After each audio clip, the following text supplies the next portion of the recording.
Jim, let's get a few questions before we get to guest the program. We'll get more questions next week. We won't have Saturday night's main event to review.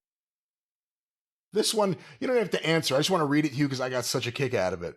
This was sent to CornyDriveThru@gmail.com from Alex in South Korea/UK. What? I don't know. Well, is he bi-coastal or I don't whatever know. the term is for those folks that do those things? Apologies if you've addressed this wrestler before, but I'd love to hear your opinion on the wrestler Roscoe Monroe's Sputnik Monroe.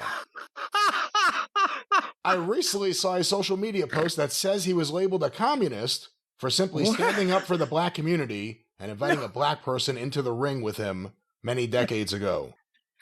If true, it's great to hear of a wrestler actually doing something progressive, rather than the usual toxic antics we hear about. Can you shed any more light on this gentleman? Warm regards, and thank you to you both. Oh, boy. Well, order Heroes and Friends at JimCornette.com. There's actually, I can plug the book again because this is kind of answering the question.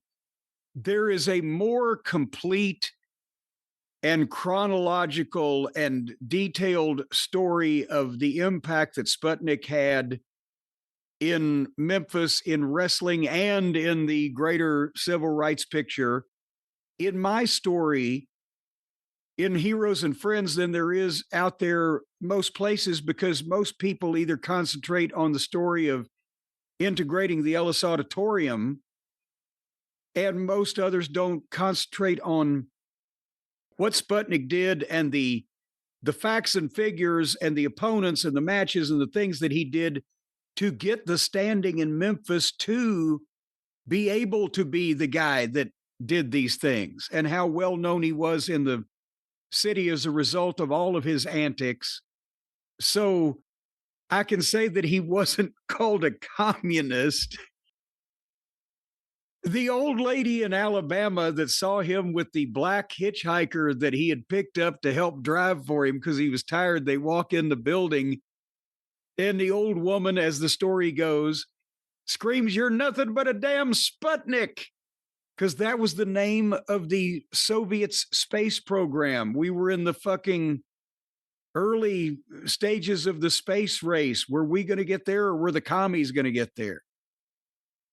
And that's why I said in the book, it's lucky that the space program was on people's minds, or his name could have been Commie Monroe for the rest of his life. But that was that story, and I urge you to pick up the book for all the rest of them in more detail. And what did he say his name was? Elvis Rock Monroe Brumbaugh Sputnik. How did he phrase it? I'd love to hear your opinion on the wrestler Roscoe Monroe's Sputnik Monroe.